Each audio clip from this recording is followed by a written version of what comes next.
Hello, I'm Doris Leitner from Academy of Fine Arts, and I'm happy to present my work to you with the title Adhesive Albums Between Storage Medium and Ensemble.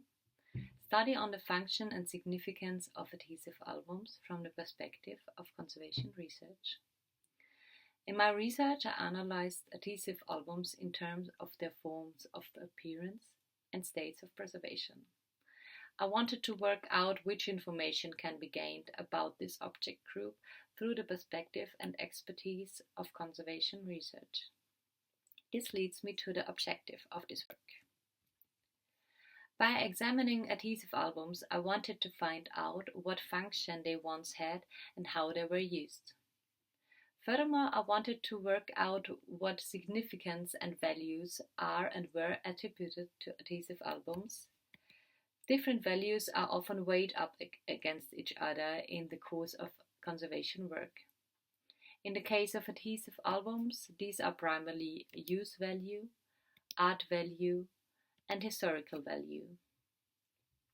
The use value of an adhesive album lies in its protective function as a storage medium and the ability to leaf through it like a book. The artworks mounted within represents the art value of an adhesive album. The ensemble of the album and the individual artworks constitutes its historical value. These values can sometimes be diametrically opposed and thus lead to a dilemma. Last but not least, this insight is intended to show the diversity of adhesive albums and enable an approach toward a definition of this group of objects. My methodical approach was as follows. I systematically examined and compared exemplary adhesive albums from Viennese collections.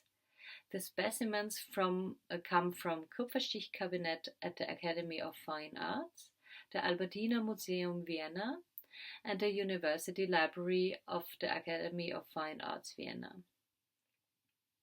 I enriched the observations gained from this with knowledge from specialist literature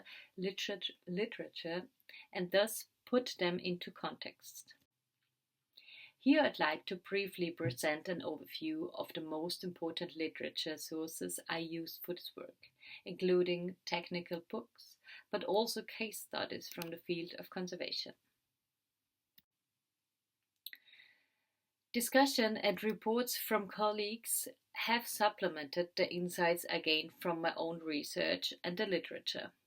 They also allowed me to incorporate current point of views. Next, I would like to briefly present the case studies I worked with, which form the core of my research. Among the case studies are 4 adhesive volumes containing prints from two different collections at the Albertina Museum Vienna. Since the volumes from the respective collections are very similar, I show you one volume of each. Here is a volume from the graphic art collection of Duke Albert of Sachsen-Teschen, the namesake of the Albertina, whose collection forms the foundation of the museum. And here's a volume from the Kupferstichkabinett of the Imperial Court Library. This collection was incorporated into the Albertina in 1920 and has been part of its collection since that time. Another collection where I was able to examine many adhesive albums was in the Kupferstichkabinett at the Academy of Fine Arts, Vienna. There I found very different albums.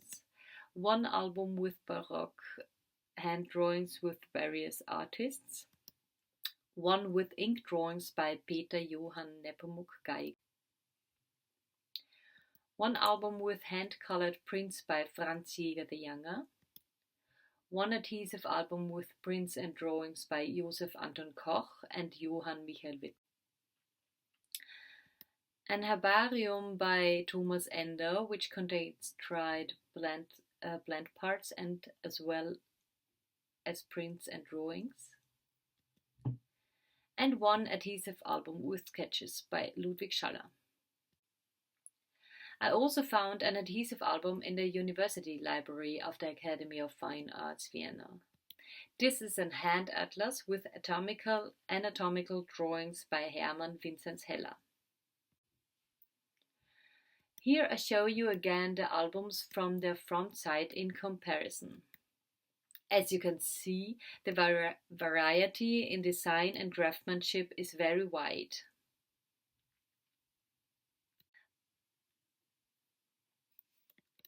But different realizations can also be recognized in the way artworks are mounted in the albums, how the space is used, and how the album pages are designed.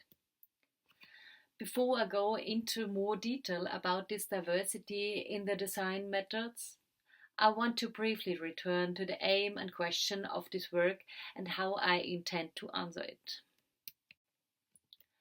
First, I would like to approach a definition of this object group by examining the forms of appearance, for example, the construction and design of adhesive albums. The historical context and material evidence, such as traces of use, allow us to infer the former function of albums and how their function changed over time. Characteristics of their states of preservation, for example, damage or historical conservation measurements, in turn allow us to draw conclusions about the handling of the albums. Examining the historical function of adhesive albums and their development, as well as looking at how they were made, can shed light on their significance.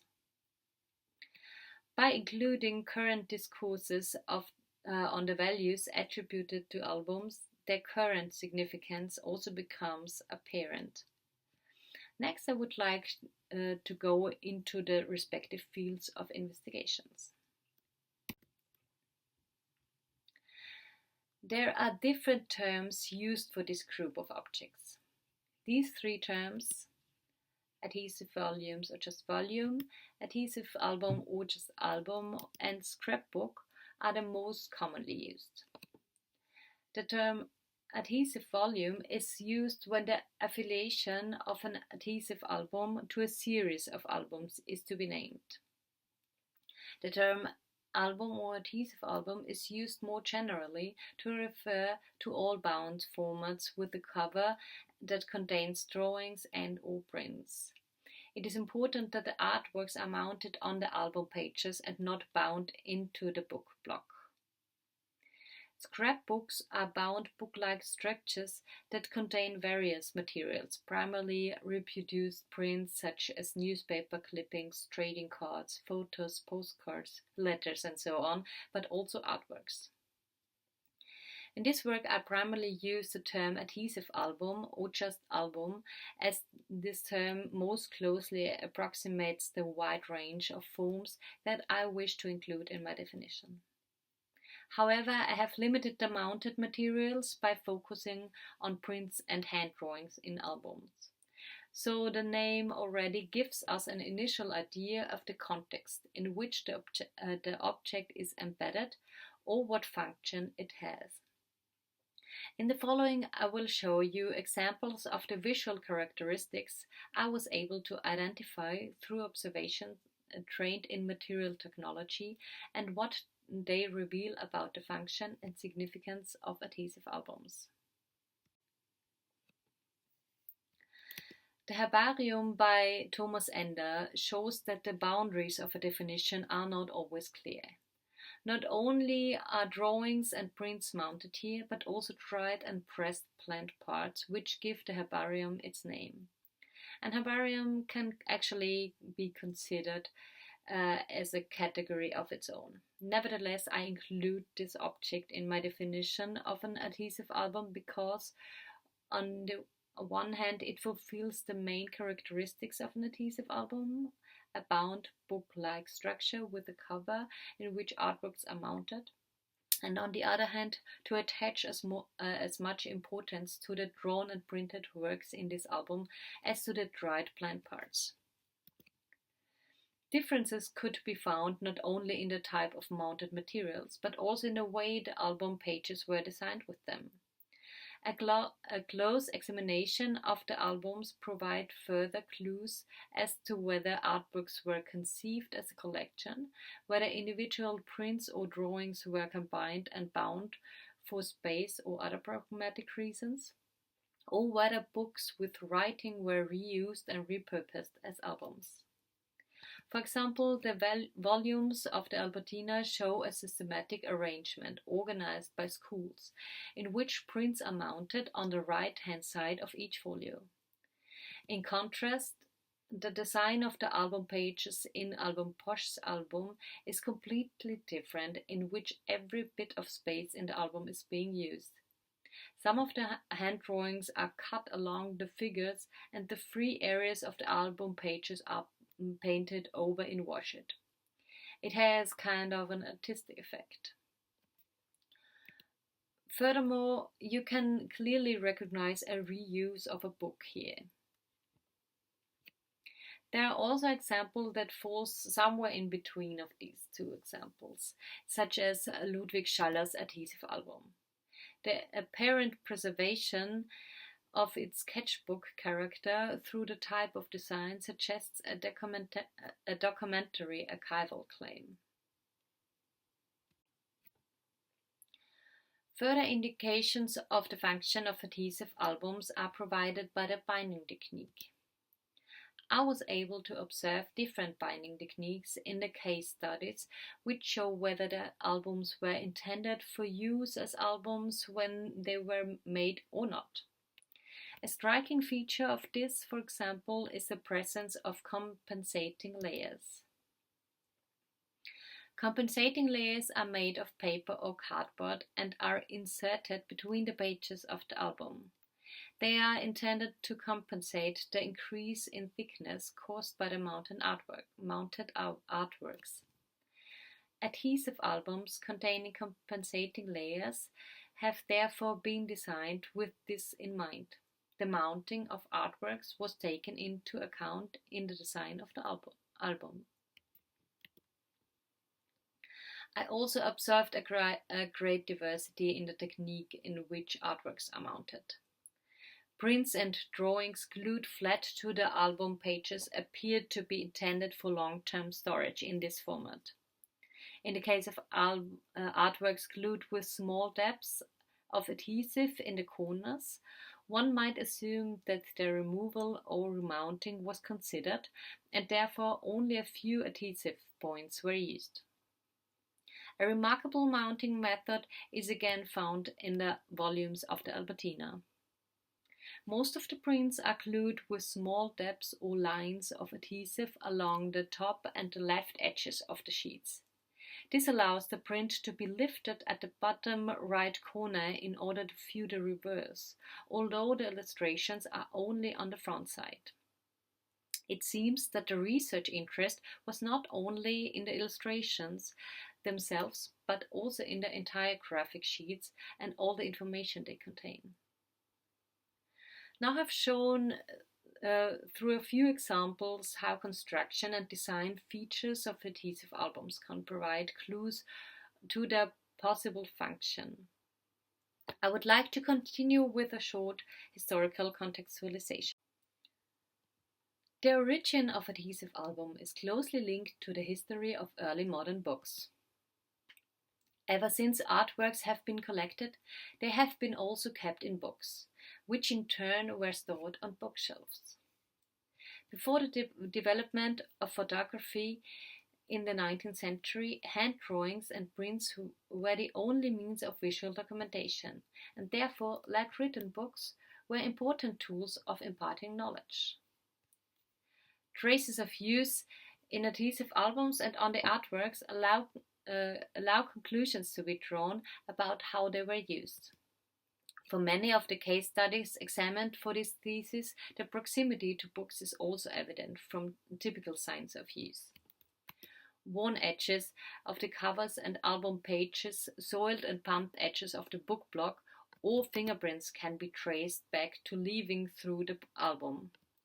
Smudge marks and stains on artworks and album pages and tears on the edges of pages also indicate frequent use as do rubbed book covers. A heavily rubbed back cover suggests that the album were often left through lying flat. Many covers show signs of upright storage on shelves, such as bumped lower edges of the book covers or loose and worn headbands at the top of the spine. Traces of use like these, as mentioned, can provide information about the object's use in its function. Damage not classified as signs of use may also contain information that indicates handling or storage, for example.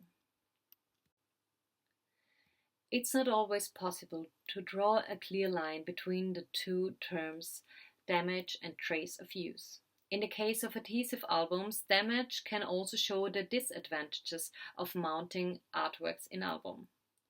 Characteristics by which different stages of preservation can be determined are, for example, missing parts and tears in the artwork, broken spines, or tears in the album pages along the compensating layers.